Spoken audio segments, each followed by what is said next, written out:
Makoto Shinkai, né Nitsu Makoto à Komi dans la préfecture de Nagano au Japon en 1973. Il mène une vie sans trop de rebondissements jusqu'au moment de sa graduation à l'université de Chuo où il étudiait la littérature. Suite à cette graduation, il décide de changer de domaine et de se consacrer au graphisme dans la compagnie de jeux vidéo Falcom. En 1999, alors qu'il est toujours chez Falcom, il décide de débuter sa carrière de réalisateur en créant, dans son temps libre, un court-métrage nommé Kanojo to Kanojo no Neko, ou littéralement Elle et son chat. Ouais, bon, le titre laisse un peu à désirer, mais laissez-lui une chance, c'était son premier film. Ce court-métrage de 5 minutes, animé exclusivement par le réalisateur, fait en noir et blanc, remportera plusieurs prix. J'imagine que c'est le titre qui a su les convaincre. Suite à ce premier succès, Makoto ne sera pas encore convaincu de ses capacités et restera chez Falcom. Un créatif dans l'âme, il commence à penser à d'autres histoires et arrive avec un concept de relation amoureuse véhiculé à travers des courriels électroniques. Dans des robots géants. Ouais, bon, c'est clair qu'il fallait qu'il y ait une petite dose de Japon là-dedans. Un peu plus tard, il est contacté par la compagnie Mangazu pour commencer à travailler sur ce dernier film. On est donc en 2001, Makoto quitte Falcom pour se concentrer sur sa nouvelle pièce intitulée Oshi no Koe, ou La voix que je veux. Ouais, ben au moins, c'est mieux que l'histoire du chat de tantôt. Là. Flash forward en 2004 où il sort un autre film. Ouf, ça va être tough celle-là. Kumo no Mukou Yakusoku no Basho, ou Au-delà des nuages, l'endroit promis. On va donner 2 points pour l'effort là, pour celle-là. Après ces quelques films, il décide de prendre sa retraite à 31 ans et c'est la fin. Bon, ok, il a fait d'autres choses aussi. Là. これは僕と彼女だけが知っている世界の秘密についての物語だ。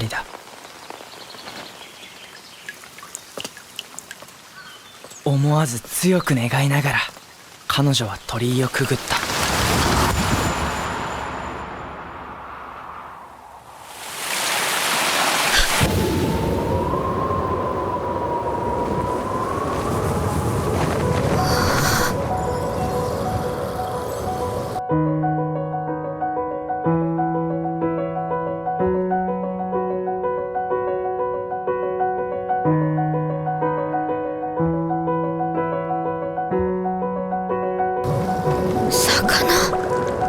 まだこの世界は僕を飼いならしてたいみたいだ。望み通りだろう美しくもがくよ互いの砂時計眺めながらキスをしようよ。さよならから一番遠い場所で待ち合わせよう。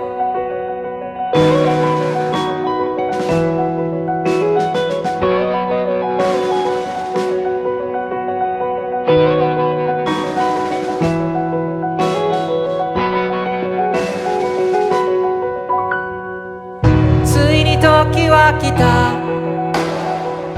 昨日までは序章の序章で飛ばし読みでいいからこっからが僕だよ。経験と知識とカビの生えかかった勇気を持って未だかつてないスピードで君のもとへダイブをまどろみの中で生ぬるい甲羅にここでないどっかを夢見たよ。教室の窓の外に電車に揺られ運ばれる朝に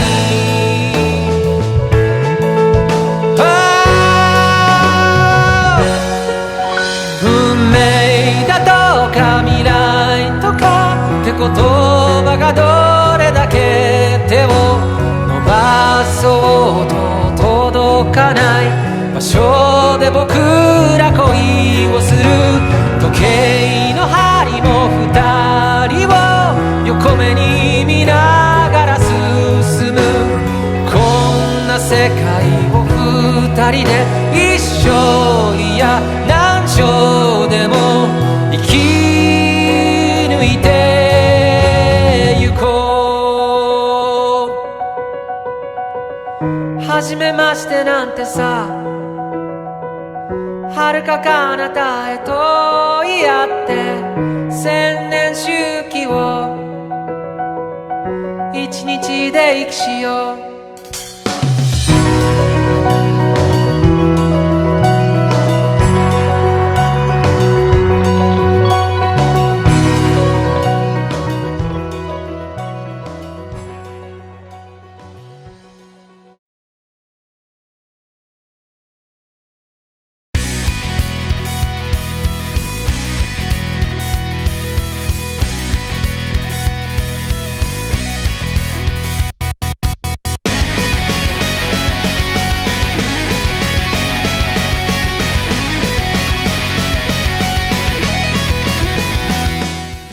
Gyosokugo Santamita, Oshi o ou Kodomo, Koto no Ano ni wa, Kimi no na wa, Tenki no Ko, soit 5 cm par seconde, Le voyage vers Agartha, The Garden of Words, Your Name, et plus récemment, L'Enfant du Temps.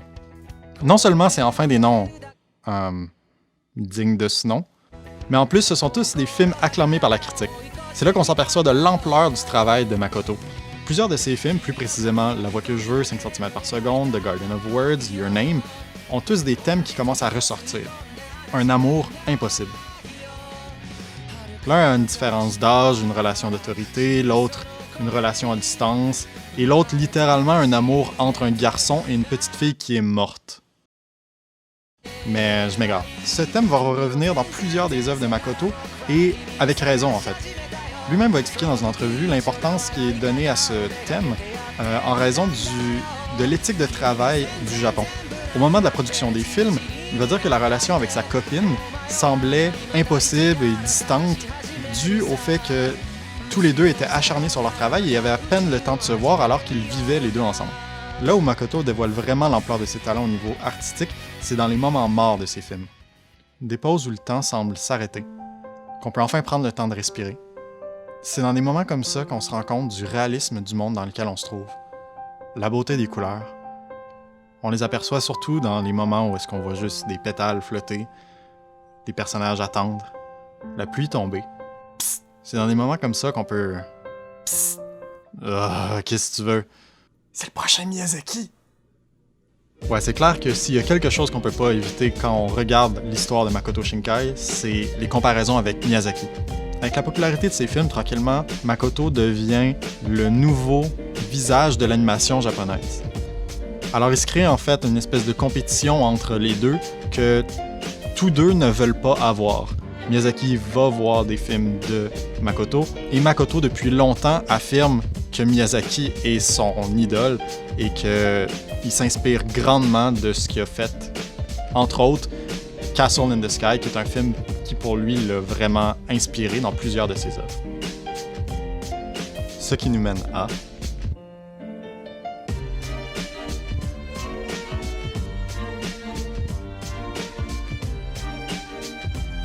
Si Miyazaki est le maître du mouvement des personnages et de la représentation de leurs émotions, Shinkai est vraiment le maître des décors. Non seulement ils sont absolument magnifiques, je veux dire, garde ça, là. Mais en plus, ils sont utilisés parfaitement pour le déroulement de l'histoire. Ils véhiculent autant l'émotion de la scène que celle des acteurs.